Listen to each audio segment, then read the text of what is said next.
Bienvenue, on va aborder donc la partie, plan stratégique national, l'architecture globale et donc la conditionnalité aujourd'hui.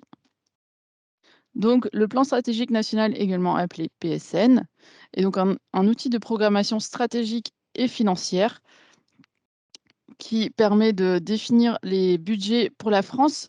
Hem, le PSN répond à 10 objectifs en lien avec le Green Deal, donc sur la diversification et la garantie de la sécurité alimentaire, la protection environnementale et les actions pour le climat et le développement rural. Hem, donc en fait, le PSN va définir comment on va pouvoir mettre ces objectifs du Green Deal en place pour la PAC. Donc chaque pays européen doit également rendre un PSN à la Commission européenne. Donc il contient également des indicateurs de résultats et d'objectifs. Il peut être, revu chaque année et les montants qui seront présentés sont quand même surestimés, étant donné qu'on verra bien comment ça va se mettre en place. Donc où on en est aujourd'hui, donc ce qu'on va vous présenter, c'est donc le PSN aujourd'hui avant départ à la Commission européenne. Donc il y a encore pas mal d'incertitudes, étant donné qu'il va partir au 1er janvier 2022 et que ça sera encore renégocié avec la Commission européenne à Bruxelles. Il y a également donc des détails techniques à régler par rapport à ce PSN et donc des solutions à trouver sur certains cas particuliers. Donc on ne connaîtra que réellement les tenants aboutissants de cette nouvelle PAC au retour du PSN de la Commission européenne. Hem, donc également en ce moment, il y a la consultation publique qui a lieu suite à l'avis de l'autorité environnementale et donc il ne faut pas hésiter également à donner votre avis parce que tout avis compte. On a également, diffusé un courrier à ce sujet. Hem, donc vraiment ce qu'on va présenter, c'est ce qu'il en est aujourd'hui du PSN. Il faut pas tout prendre comme a argent comptant parce que ça peut encore changer, mais on préfère déjà quand même vous présenter ce qui est dedans.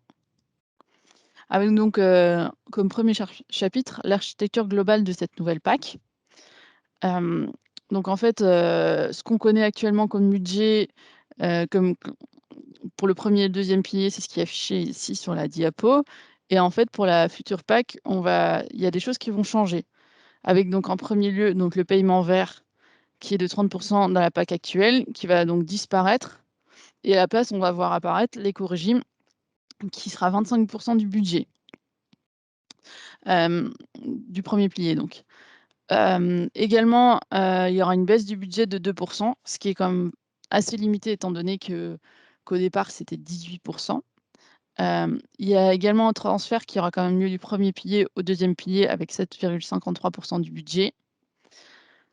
Donc le paiement vert donc qui disparaît ici, il va rentrer dans la conditionnalité de cette nouvelle PAC et pour le premier pilier, les autres nouveautés sont, le programme opérationnel qui apparaît ici au premier pilier et sur le second pilier, il y en a quelques autres, nouveautés qu'on voit ici, prédation, entre autres. Par contre, pour le second pilier, il y a aussi une possibilité de compléments nationaux pour, les ICHN et l'assurance récolte et des compléments régionaux pour, les MAE, le bio et les investissements. En sachant que les montants qui sont présentés ici pour chaque budget de chaque sujet, en fait, sont surestimés et indicatifs. Les autres évolutions, au sein de cette PAC, sont, le changement de nom du droit au paiement de base, donc le DPB, qui devient droit au paiement de base nouvelle génération, donc DPBN. Hem, il y a également une convergence de la valeur du DPB qui aura lieu en 2 temps. Donc avec en 2023, donc une première convergence avec tous les DPB inférieurs à 70 de la moyenne qui vont augmenter pour atteindre 70 de la moyenne et également la réduction des DPBN qui seront supérieurs à la moyenne avec une perte qui est limitée à 30 et un plafonnement à 1 350 € par DPB. Donc la deuxième étape, ça sera en 2025 où là, tous les DPB inférieurs à 85 de la moyenne vont augmenter pour atteindre 85 de la moyenne et les DPB supérieurs à la moyenne vont réduire avec une perte également limitée à 30 et un plafonnement à 1 000 € par DPB. Hem, donc il y a également une augmentation de la valeur faciale qui fait que le DPB moyen en 2024, il sera de 128 € par hectare. Donc en moyenne, ça sera, chaque DPB qui prendra 8 € en sachant qu'il y a également la convergence. À ce sujet également sur les DPB, même si on change de nom, le portefeuille de DPB sera bien maintenu, donc portefeuille de chaque exploitant sera comme aura les mêmes DPB avec juste la valeur qui risque de changer. Comme autre évolution, il y a le droit à l'erreur. Donc ça, c'est un vrai acquis FNSEA. Par contre, on ne connaît pas encore les tenants et aboutissants de ce droit à l'erreur, donc comment ça va être mis en place, ce qui va être pris en compte pour le droit à l'erreur ou non. Donc ça reste vraiment encore à définir. Et en dernier lieu, c'est la conditionnalité sociale à partir de 2024. Donc ceci, c'est en fait pour respecter des exigences européennes par rapport au contrat du travail et des mesures de protection des salariés. Pour les aides, découplées, donc on a d'une part la création de l'écorégime, comme je vous ai montré tout à l'heure, donc le paiement vert, sort, du budget et devient la conditionnalité et là, comme nouveauté à la place, on a l'écorégime. L'objectif de cet écorégime, c'est de soutenir les bonnes pratiques agricoles au profit de l'environnement. Le paiement dit redistributif, est bien maintenu à 52 hectares, donc qui est la moyenne de 2014 et n'est pas augmenté donc à 62 hectares, qui est la moyenne de 2019, ce qui est bien dommage. Et sinon, il y a l'aide aux jeunes agriculteurs. Actuellement, donc c'est une aide à l'hectare supplémentaire et elle sera remplacée en fait pour une aide forfaitaire à l'exploitation.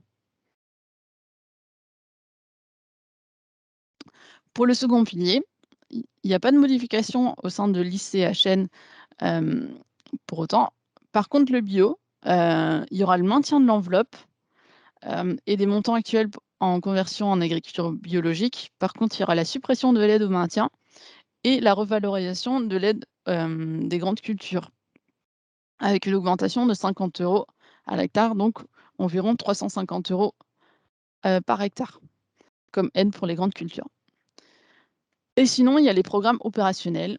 Donc, ça existe déjà, comme aide au développement de certaines filières végétales, comme les fruits et légumes et la viticulture. Il y aura du coup une ouverture d'un budget pour les protéines végétales en 2024 avec un budget, maximum de 23 millions d'euros. Et également, il y aura la possibilité d'ouvrir d'autres programmes opérationnels pour d'autres secteurs comme l'horticole ou, les bovins. Avec là un budget maximum de, 10 millions d'euros.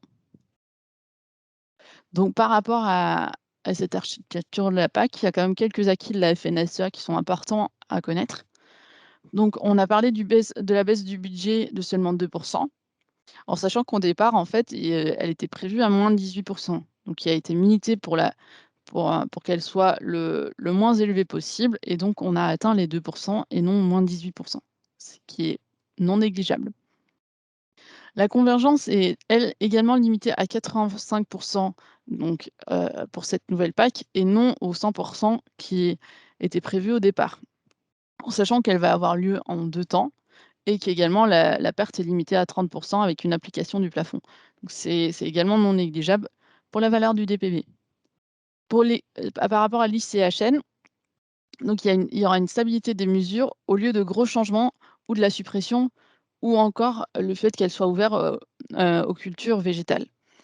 Donc ça, c'est vraiment également un acquis parce que, c'était vraiment demandé par certaines ONG et associations qu'elle soit ouverte au végétal, culture végétale, qu'il y ait des gros changements ou même la suppression de cette, de l'aide pour l'ICHN. Et également un maintien du budget, là où en fait, il y avait une demande d'une baisse de 33 de ce budget. Sinon, il y a également la définition de l'agriculteur véritable. Donc on ne connaît pas encore exactement, la définition de l'agriculteur véritable, mais, elle sera prise en compte là où certains syndicats auraient bien vu étendre, l'aide PAC, à tous les propriétaires. Et donc comme, dernier acquis au sein de ce chapitre, il y a le droit à l'erreur. Pour le droit à l'erreur, il reste donc à définir la définition et le fonctionnement. Donc on ne sait pas encore ce qui sera vraiment derrière ce droit à l'erreur, mais en tout cas, il sera pris en compte. Ce qui est aussi intéressant à voir, c'est qu'entre la précédente PAC et la PAC actuelle qu'on voit donc, ici, l'évolution est bien plus progressive maintenant pour la nouvelle donc entre la PAC actuelle et la nouvelle PAC. Donc il y aura moins d'impact, de cette nouvelle PAC, entre les départements. C'est ce qu'on voit parce que les couleurs sont beaucoup plus claires contrairement à ce qui était le cas, avant. Donc voilà, l'objectif est qu'elle soit quand même vraiment, progressive et supportable pour toutes les exploitations. Maintenant, donc la partie conditionnalité, donc je vais l'aborder en 3 temps, ceux qui sont maintenus, ceux avec un petit changement et les nouveaux BCAE. Donc les BCAE qui sont maintenus en premier, donc c'est l'interdiction de brûlage des chaumes, ce qui est le cas pour les cultures, de terres arables, donc en soi les céréales, les oléagineux, les protéagineux et le lin. Seul changement, c'est que la gestion, elle passe de l'Union européenne au national. Donc ça, c'était la BCAE 3. Maintenant la BCAE 5. La BCAE 5, c'est la protection des sols en réduisant le risque de dégradation et d'érosion. Ce qui veut dire donc qu'on n'a pas le droit de travailler le sol, les sols inondés ou gorgés d'eau, ni une parcelle avec une pente supérieure à 10 entre le 1er décembre et le 15 février, donc une interdiction de labour à ce moment-là, sauf, si c'est un labour qui est fait en perpendiculaire à la pente ou s'il y a une bande végétalisée en bas de la parcelle. Et puis la BCAE 6, elle concerne la couverture minimale des sols. Donc c'est l'application du plan d'action nitrate en zone vulnérable et la présence d'un couvert au 31 mai, sur les jachères ou entre l'arrachage et la réimplantation des vignes, vergers et houblons hors zone vulnérable. Donc également pas de changement par rapport à cette BCAE. D'ailleurs tous les, BCAE, donc les numérotations sont celles de la nouvelle PAC. Donc c'est pas celles de l'ancienne PAC. Les BCAE avec quelques changements. Donc on a la BCAE 1. C'est une, demande d'autorisation nécessaire pour le retournement des prairies permanentes s'il y a un dépassement du seuil de 2 par région par rapport à l'année de référence de 2018. Dans la PAC actuelle, en fait, le seuil est de 2,5 pour la demande d'autorisation. Donc en fait, on a une baisse légère de ce seuil. Le seuil d'interdiction, reste quand même à 5 et on reste donc au niveau de la région et non à un niveau cantonale ou à l'exploitation. Pour la BCAE 4, donc c'est le maintien des règles pour les bandes tampons le long des cours d'eau. Donc à partir de 2023, par contre, il y aura l'obligation de laisser 1 mètre le long des canaux d'irrigation ou de fossés collecteurs de drainage. Par contre, elles peuvent être cultivées si c'est souhaité. Alors sachant que par contre qu'il y a une interdiction d'utilisation de fertilisants ou de produits phytosanitaires sur, sur ces 1 mètre. Donc la cartographie, c'est la cartographie comme les cours d'eau, permanente qui est disponible sur Géoportail. Par contre, elle risque peut-être encore de changer par rapport à cette nouvelle PAC.